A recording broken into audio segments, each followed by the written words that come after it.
चाल है रेंगना ले होवा थे बाबा। गोरी गोरी गाल है हिरनी जैसे चाल है रेंगना ले होवा थे बाबा। गोरिया के मोरे गाँव में बचा दे धमा, बचा दे धमा।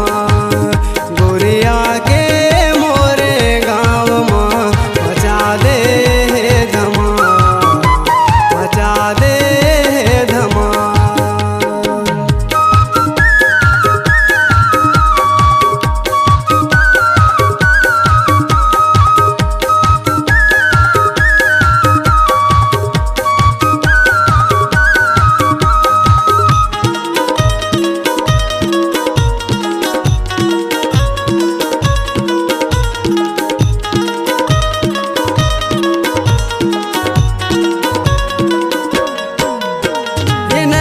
शराबी तोर रूप जोरदार है, लाले गुलाबी तोर होठ रसदार है, लाले गुलाबी तोर होठ रसदार है।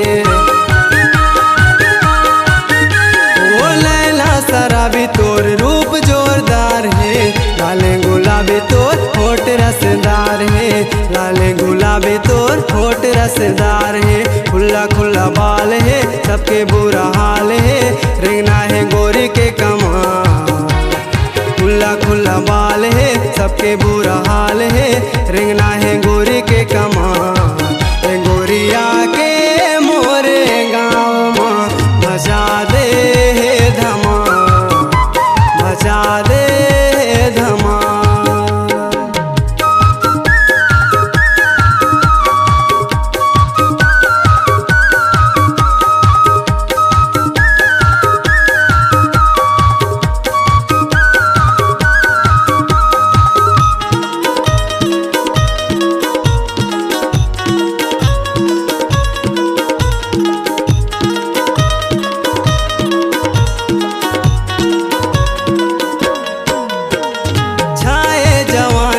तोला बड़ गुमाल है सगा बरोबर 4 दिन के मेहमान है, सगा बरोबर 4 दिन के मेहमान है।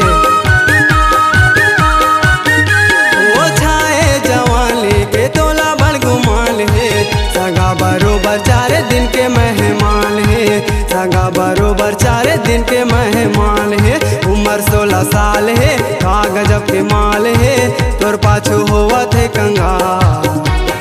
उम्र 16 साल है का गजब के माल है तोर पाछू होवा थे कंगाल।